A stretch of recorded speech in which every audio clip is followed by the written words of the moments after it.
Okay, here we go. Hello, everyone. Welcome and thank you for joining us for today's webinar, The Joy of Assertiveness. This is December's webinar in a monthly series hosted by Aspen's Alumni and Career Services. I'm Allie, and I'm your Alumni and Career Services Specialist. You can find upcoming events and see more resources we have to offer on our website, which I will drop into the chat shortly. This webinar is being recorded and it will be uploaded to Aspen's YouTube channel, and I'll put the link for that in the chat as well. Please feel free to type any questions or comments in the chat throughout, and we'll do some Q&A at the end. I'm very pleased to have Dr. Nina Beaman back this month. She was the speaker for the first presentation we did in September, and today she's here to talk about communicating assertively in an academic setting. Dr. Beaman is the Graduate Partnership Liaison at Aspen University, as well as the Dean Emerita of the School of Nursing and Health Sciences, and she does also teach courses when time allows. If you'd like more, Dr. Beaman will be doing a webinar series next year focusing on scholarly writing. We will be putting those registration links on the Alumni and Career Services event calendar, but I'll also add a link to those series in the chat here too. And Nina, thank you for being here and for sharing your knowledge. I will stop sharing my screen and hand it off to you. All right. Thank you so much for the invitation. I appreciate it. Let me pull up my slides. We're going well. There we are. Well, when I was talking to Allie about what I would like to do for y'all, I said, I would like to talk about the joy of assertiveness. And that seems like an odd title because we don't usually say joy and assertiveness in the same breath, but I'm going to. So, ooh, now how did I make that so big? Let's try this again. So my plan for the next half hour or so is a little bit of an introduction and of course a land acknowledgement, and then talk about why you should assert yourself, and more importantly, how you should assert yourself, and then some final takeaways. So I am, as I said, Dr. Beaman. I'm the Graduate Partnership Liaison. I mean, I'm here for you, especially after you graduate, to help you publish and disseminate your research with anything you have, especially if you're not connected with an instructor in a class. I can help you with your writing or help you find journals or different webinars, conferences, etc., where you can become the scholar who you are. So I always like to start with a land acknowledgement, and I took a picture of this beautiful blanket when I was at the Cherokee Trading Post in Tennessee, and we're all woven together as humans. We exist together as a tribe, whether we like it or not. In a workplace, we're woven together. In a classroom, we're woven together. I would like to acknowledge the land on which I'm broadcasting from is actually the Powhatan tribe, because I am in my house in Richmond right now. And the original occupants of that land was the Powhatan tribe. So I want you to think, as we're going through this, of how we're really just woven together, like a blanket is woven together. And this is pretty tightly woven. So what I always tell my students is, help me award an A, because students tend to see the instructor as standing between them and the A they deserve. But I want to tell you that the instructors want to give you an A. They do. They really do. They'd love to give you an A. They'd love to celebrate your success. But you need to demonstrate how you earned that A. So help them. And the way to help them give you the A that you think you deserve is read the rubrics carefully, not just meeting the expectations of the prompts, but what's it going to take to exceed the expectations, because that's A work. Getting it on time is A work. You know, A is a goal that's beyond just doing the minimum. So in order to get that A that you probably want, help your instructor give you that A. Earn it and demonstrate it. And this actually was a picture that I took in the Falklands Island. And I want you to see that I'm a very big person, and I want you to imagine that I was wearing a yellow parka at the time. And these penguins had just given birth to their little penguins. And they looked at me and went, you know, this would be a good time for a nap, because I don't think there's going to be any predator that's going to take on that big yellow scarecrow, whatever she's doing here. So I got lots of pictures of sleeping penguins while I was there. So what is the joy? That there is joy in asserting yourself, because you're not turning any anger inward. You're letting any kind of assertiveness out. and you're sharing what your needs are. And it's empowering. It's powerful. And, praising others is actually good for you.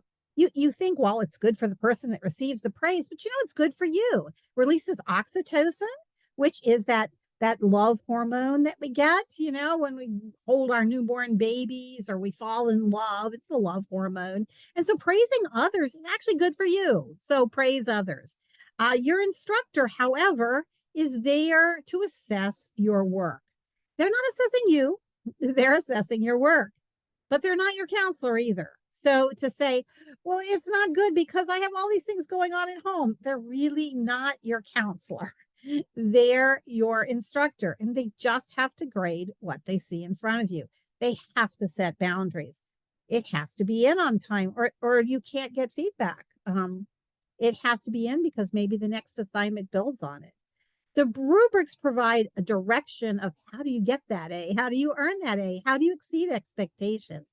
It also gives equity because we have no idea what color you are, how old you are. We don't know any of that stuff. We just grade on what you turn in, and we're just assessing what you turn in. You may be the most fantastic informaticist or public health person.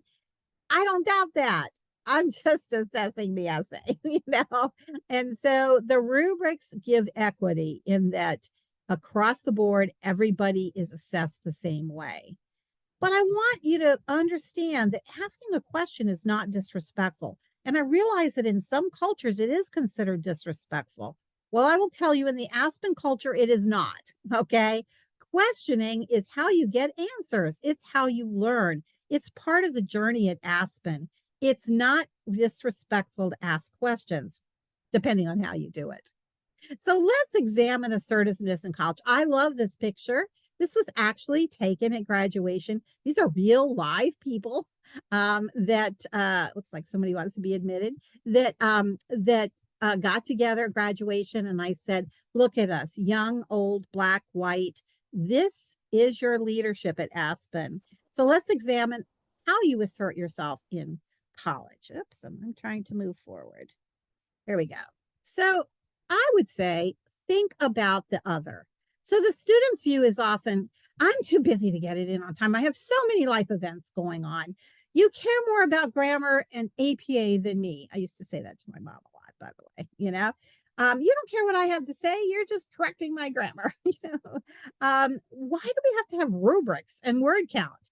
That's a very student-centric view, and I understand your students, so you'd have that view. Let's look at it from the instructor view. If you don't turn work in, how can I give you feedback? And if you turn it all in a week before the end of the course, you've missed the feedback that I really wanted to give you. In the world of scholarship, your ideas are not respected if you don't communicate your language of scholars. So I can't see the ideas because I'm plowing through all the grammar errors. Then I just can't really respect those really good ideas that you have. And I want Aspen to be a rigorous program because I want your degree to have value. So that's the instructor's view. That's my view as an instructor, which is not necessarily congruent with the student's view that just wants that A, right? So somehow we have to form a blanket, work together as a tribe. So how can we use assertiveness both at school to learn, to meet our needs, to get that A, whatever the goal is, or maybe even to learn. Maybe that's your goal. But you also have that when you graduate. When you graduate, you want to do a good job. You want to know what your supervisor expects of you. Mine is actually in the room right now. So, he needs to set clear expectations. I need to let my needs be known. I need to assert myself when I'm unclear about what I need to do. He needs to assert himself when I'm not meeting those needs. It's not unusual. We think that academia is its own little orbit. No, the skills that you learn in academia, you can use those in the workplace. So what's the difference between assertiveness and aggression? Assertiveness is, I have a need. I get in the right mind. I center myself, right? I state my need just as a need, not as an emotion, but as a need. And I seek a solution. And I'm open for criticism, modification, maybe even a no. Aggression seeks to hurt the person, to call them names. It often has, you never, you don't listen, whatever. It has that aggressive tone to it. And it seeks to get my way met without thinking about the other. That's why I have that slide about think about the other. It seeks only to find your own solution, not to find maybe the other solution, or better, a modification that includes both solutions. You can get dismissed on the job if you're disruptive or disrespectful. You can get dismissed from Aspen if you're that way. So you don't want to be aggressive. You want to be assertive. You want your needs met. You want to learn, but you don't want to be aggressive about it. So how do we get in the right mind? Now, this is where the psychiatric nurse in me comes out. First, you're excited, you're upset. I get it. Label emotion. I'm upset. I'm excited. I didn't get the A I wanted. I didn't get whatever goal it was that I wanted. Change your anxiety into excitement. I'm excited about getting my degree. I'm excited about learning. Decide to be joyful. I said the joy word. I'm going to be joyfully assertive. Celebrate a small success. You know what? There's less APA mistakes on this paper than there was on the previous one, right? Eat healthy foods because that helps your brain, that helps your body, that helps you. Get exercise, schedule sleep. We don't get enough sleep. We think if we stay up later, the paper will look better. It won't. Create, if you like, a Zen room, a place where you can get centered, you can be mindful. Create a space where you can study well and use it. So how do you ask for your needs to be met? Well, first of all, think about the other person's needs. Why is that teacher requiring me to turn in stuff on time? Why is that teacher picking at? Why did my mother pick at my grammar and I thank her every day for it? Because I really do know my grammar. And that's my job now, is to help you know your grammar. And I would not have known it and my mother not picked on my grammar for all the years we were together. So think about the other person's need. My mother loved me. She wanted me to speak well, to write well. She knew I'd need this. And here I am. So make your needs clear. You can say, when you do this, say this, act this way, I feel however you feel. I would like you to reconsider my grade or my promotion or whatever because of the following. Or I need whatever. And then wait for the other person to respond because you just threw this at them. They need to have a chance to process it. Even if they say, I'll get back to you, because maybe they don't have the authority to change your grade, meet your need, or whatever. But thank them for their consideration. If you don't have your needs met, you can go through due process. There's due process at Aspen if you don't like your grade, and there's usually a due process at work. But you need to evaluate, maybe you've done everything to resolve the issue. Is there something that you could do on your side? And here's a copy of where you go in the SMART catalog for our due process. So I didn't want to finish without talking, and Gautier has a really good article about signs that you may be the bully. It's so easy to say, well, that instructor or that boss is such a bully. But Gautier had this really good article about, maybe you're the bully if you repeatedly upset everybody around you, or even someone in particular. You have no empathy for their side of it. You get aggressive rather than assertive. You thrive about being around insecure, vulnerable people because you can pick on them. You spread malicious rumors about people and you misuse your power. So if you said yes to any or all of this, maybe you are part of the problem. So my final tips and takeaways is you have a right to have your needs met at school as well as at work. But do so that your classmates, your instructors, and your fellow employees have their needs met. Try to assert yourself to get your needs met without trampling on other people's rights, disrupting the university or facility operations. Be open to criticism and, go to the right person who can actually have your needs met. Sometimes you just go to the wrong person. And most importantly, be assertive, not aggressive, and be it joyfully. So there's my reference and there's my contact information. If I can help you in any way, please do not hesitate to let me know. Any questions or comments?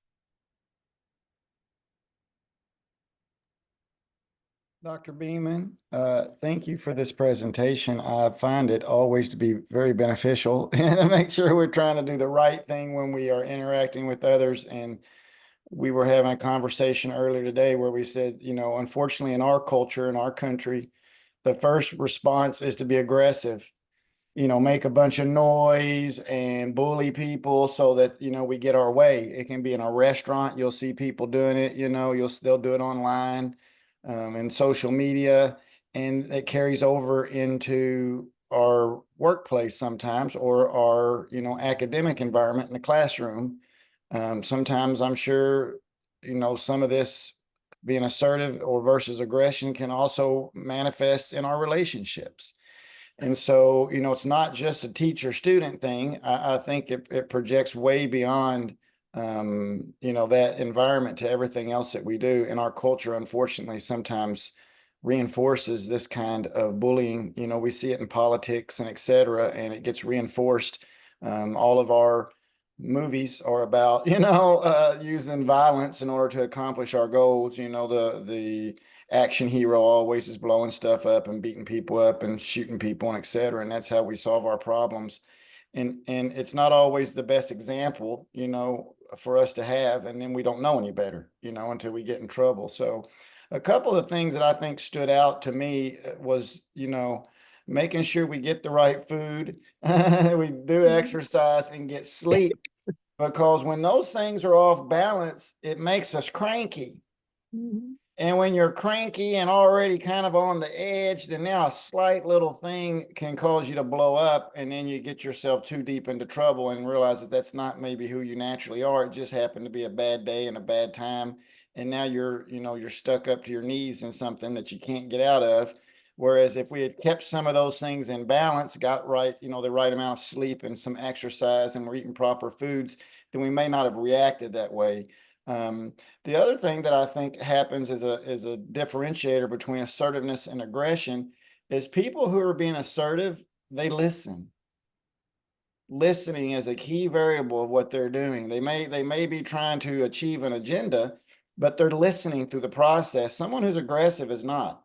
Someone who's aggressive is doing all the, talking usually, and trying to shut everybody down and bulldog people, and they don't get a chance to listen. So, my grandfather always told me we have 2 ears and 1 mouth, so I should be listening twice as much as I speak. And I think that's good advice, especially as I get older. The other thing that I think stands out a little bit are outcomes. Someone who's assertive, and you mentioned this, is looking for a solution. Someone who's aggressive is looking to win. It's I'm going to win this. I'm going to show you, and I'm going to get my way. And someone who's assertive is not necessarily using that formula. They're more or less just trying to find a solution to whatever it is that's upsetting them to where they feel like they have to be assertive. So anyway, those were some of my thoughts that you sparked in me as you were presenting, that made me think about the importance of that content. And I'll add to that forgiveness. Many times I wake up in the morning and a student has been very, very upset. I contact them and they're fine in the morning. But your point, they haven't gotten sleep, they've been stressed, they've had a life event. And should they have not hit send on the email? Perhaps. But I'm willing to forgive. So it goes both ways,